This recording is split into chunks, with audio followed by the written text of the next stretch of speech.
और देखिए, आज पूर्णिया के रुपौली विधानसभा उपचुनाव के लिए वोटिंग जारी है। दोपहर 3 बजे तक रुपौली में 42.19% मतदान हो चुका है।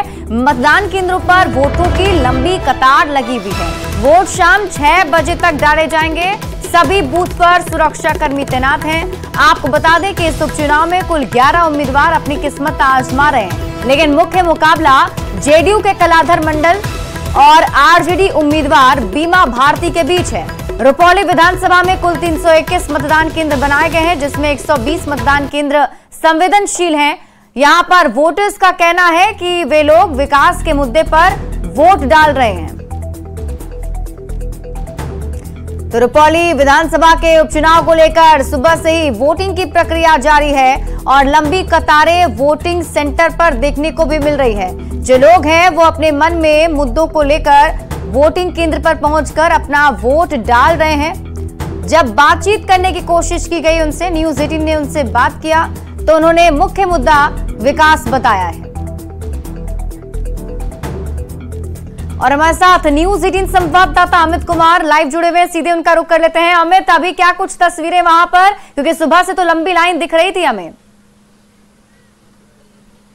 बिल्कुल, देखिए जैसे जैसे दिन चढ़ाया है वो वोटरों की संख्या जो है उसमें कमी आई है। और अभी अगर बात करें हम तो ये पूर्णिया जिला के जो भवानीपुर मतदान केंद्र संख्या 144-45 पे हम हैं। और यहाँ देख सकते हैं कि छिटपुट वोटर जो है वो अब शेष रह गए हैं, अपने घरों से आ रहे हैं, वोट कास्ट कर रहे हैं और सीधे फिर अपने घर के लिए चले जा रहे हैं।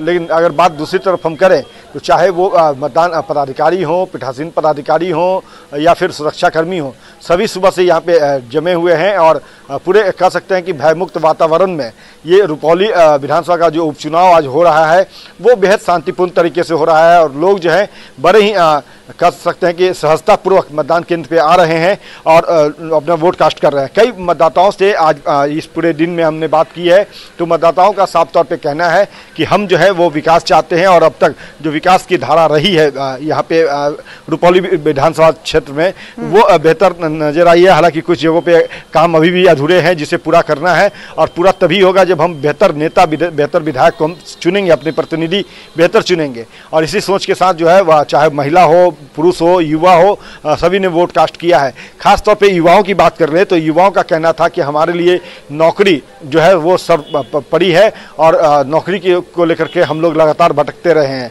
कई बार हमने जो है विधायक के पास गए, पूर्व विधायक के पास गए, सरकार जब भी यहाँ आते हैं तो उनके पास हम जाते हैं, आर्गुमेंट करते हैं, लेकिन नौकरियाँ जो है उतने लेवल पे नहीं आई है जितना लेवल पे होना चाहिए था। और उसी नौकरी की चाहत में जो है वो चाहते हैं कि अच्छे विधायक को चुने ताकि आगे नौकरी का अवसर जो है उनके हाथ में आए। और जिस तरह से लगातार, चाहे हम वर्तमान सरकार की बात कर ले, कुछ लोगों ने ये भी कहा कि 17 महीने का जो सरकार रहा इंडिया गठबंधन का, उस दौरान जो नौकरियां बटी, तो वो उम्मीद कर रहे हैं कि बेहतर जब विधायक चुनेंगे तो बेहतर नौकरी का अवसर मिलेगा और हम नौकरियां जो है वो हासिल करेंगे। तो युवाओं का अपना मसला है, नौकरी जो है वो सबसे ऊपर इन्होंने रखा है। लेकिन अगर बात पुरुष और महिला की बात करें तो महिला और पुरुष के जो वोटर्स हैं वो साफ तौर पे ये कह रहे थे कि विकास जो है वो सबसे अहम है और विकास के लिए हमने अब तक वोट कास्ट किया है। जितने भी विधानसभा हो या लोकसभा चुनाव रहे हैं तो उसमें हमने विकास को ही देखते हुए वोट किया है। तो आगे भी हमें विकास चाहिए और शांति व्यवस्था चाहिए और इसको देखते हुए वोटरों ने यहाँ पे वोट कास्ट किया।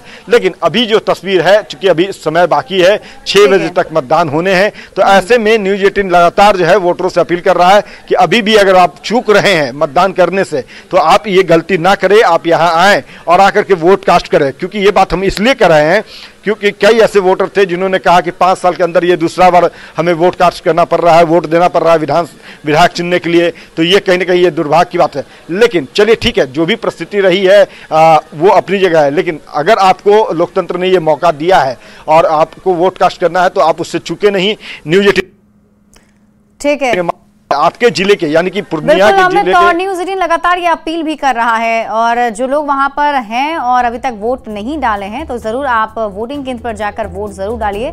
6 बजे तक का वक्त आपके पास मौजूद है। बहुत बहुत शुक्रिया तमाम जानकारी के लिए अमित।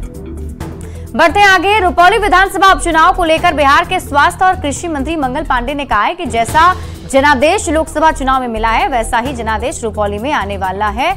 एनडीए आराम से जीतेगा। लोकसभा के चुनाव में बिहार की जनता ने एनडीए के पक्ष में अपना जनादेश दिया है। वैसा ही जनादेश रुपौली में भी आने वाला है और रुपौली में एनडीए के प्रत्याशी की एक अच्छी जीत होगी, अच्छे मार्जिन के साथ जीत होगी। और जो आरजेडी के प्रत्याशी हैं उनका तो ऐसा हालत किया वहां की जनता ने कि पूरे लोकसभा में उनको 30,000 वोट नहीं मिल पाया था। तो इसी से अंदाज लगाया जा सकता है कि विधानसभा के चुनाव में उनकी क्या स्थिति होने वाली है और एनडीए बहुत कंफर्टेबली वहां चुनाव जीतेगा। रुपौली विधानसभा उपचुनाव को लेकर उपेंद्र कुशवाहा ने दावा किया है कि रुपौली से एनडीए उम्मीदवार की जीत होगी।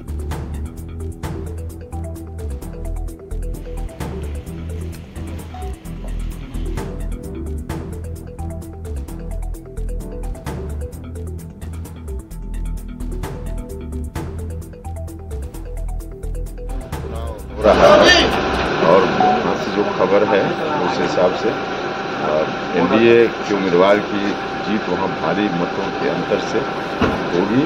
हर तरह से समाज के सभी वर्ग के लोगों का वहाँ समर्थन दिख रहा है। आपको नहीं बुलाया गया प्रचार के लिए कभी? एनडीए के दौरान आप गए भी नहीं एक बार भी? अब उससे नहीं फर्क पड़ता है ना, हमारे लोग वहाँ हैं, संगठन के जो लोग हैं सब लोग लगे हुए हैं हर जगह। जो चुनाव है जो जनरल इलेक्शन तो है नहीं, इसलिए सब जगह गए नहीं गए इसका कोई मतलब नहीं। रुपौली उपचुनाव में हो रहे उपचुनाव को लेकर आरजेडी विधायक भाई वीरेंद्र ने बड़ा दावा किया है। भाई वीरेंद्र ने कहा है कि रुपौली में चुनाव एक तरफा है, लोग बीमा भारती को वोट कर रहे हैं, जनता महागठबंधन उम्मीदवार को जिताना चाहती है। बीमा भारती चुनाव जीत रही है और काफी मतों से चुनाव जीत रही है और वहां के लोग निश्चय कर लिया है कि हम बीमा भारती को और आरजेडी को उम्मीदवार को, महागठबंधन के उम्मीदवार को वोट देंगे और भारी मतों से जीत जाने का काम करेंगे।